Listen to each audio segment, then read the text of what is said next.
I had a pretty good day. I made some scones and cooking. It was pretty fun. Some things I've had to deal with over the past few years.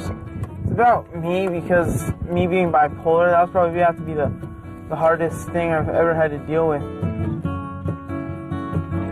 Michael is special. Michael's family is special. They have not only utilized many services here at Rebekah Childrens Services, the gains that they have made, it's been quite remarkable. It's been wonderful. You can make a word ring true if you scream it from the moon. Hey, Mike. Hey, Mom, from school. How was your day? Were you redirected at all? Nope, I don't want to work like I was supposed to. You did? Yeah. That's good. So, do you have any homework to do today? Yeah. You want me to go do it? Yeah. And then can I go out to play after? Sure. Thanks. The mission of Rebekah Childrens Services hasn't wavered for 109 years. We promote the social, emotional, and physical well-being of kids and families. One thing I appreciate about Rebekah's is they're actually nonprofit for the county of Santa Clara. And when my son went in his first hospitalization, we had nowhere to go, and our insurance said, go, where can you go? Just find a place for your son so he can be safe. And when I did a search on the internet, I found Rebekah Childrens Services. So he used their residential program, and then he also went to school there on their premises. Michael was a student in my math and language arts classes. He was a 7th grader at the time. Typically, children are referred to us from either the county office of education, the county of residence, or the school district of residence, or they can be referred to us through juvenile probation. The first time I encountered Mike, he was in this room, pounding on the wall, making a huge amount of noise, and it was going on and on, probably at least 30 minutes. Our goal for every kid here is for them to transition into something less restrictive. So, we look at successful kids as students that are able to learn some skills here and take a step closer towards mainstreaming opportunities. That chart that I have is from when I went to Brownell and Gilroy at this school after I got released from Rebekah's.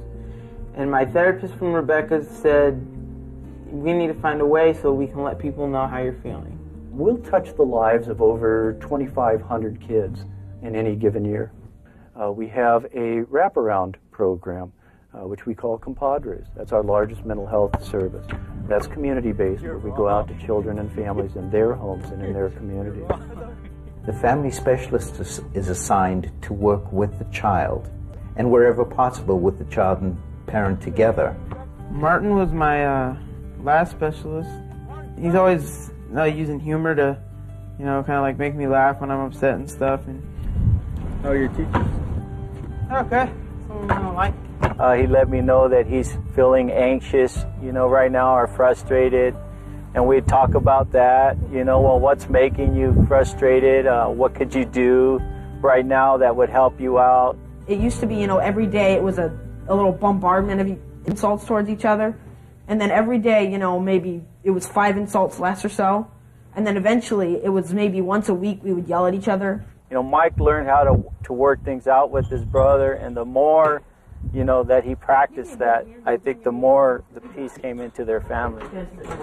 They just changed our whole family dynamics. I can't say anything. I mean, they saved my family's life. Susan, yeah. I believe that the source of Compadres' success is the fact that it is family-centered and family-driven. I think the fact that we listen to the family and listen to the family's voice rather than telling them what they need, they tell us what they need. And lastly, we have our Family Linkage program. And Family Linkage is our foster care program. Traditional foster care, intensive therapeutic foster care, adoptions, as well as permanency work. We help to match kids to families where they can find a permanent adult that can be there for them. I was in a group home for 3.5 years, and it was really hard, and I just wanted to get out of there. Finally, we said, you know what? let's go for it. So we did, and it's been great. What we know is that kids have had a lot of trauma.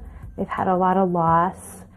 They're certainly grieving in a lot of areas. Rebekah Childrens Services offers a great deal of support to their foster families. We see our family linkage social worker once a week. Danny asked if the family could come to the FST next week. Is the birth mom coming? She's coming. Our kids and our families get support on a weekly basis. They also have the ability to call a crisis pager 24 hours a day. They get ongoing training throughout the year. My mom wasn't a really good mom, and when I came here I had that connection between Juliet, and we really connected together. There's just nothing more beautiful than when I see her coming home from her dance class, tired, flopping on the floor. Tomorrow we have this performance. Come on, we're gonna be late. Very nervous, but Here we go. dance on each other. Here we go. Bye. Another day. I don't think you can underscore the importance of helping children and supporting children. Children are our future. Children are what it's about. It's what our society and our communities will become. Good game, Martin. Our ability to impact and influence the lives of children so that they can be active and contributing members to society. I can't think of anything of greater value. I'm really happy that I'm here because, I mean, like a year ago I didn't have anybody, I didn't have anything. There is a very big difference between how I looked in the future 2 or 3 years ago and how I look at it now. Like back then, I thought I'd never have a future and I'd die of being suicidal or something like that. But, you know, now I think that I'm going to have a very, very good chance of just living a normal life like a regular human and being successful.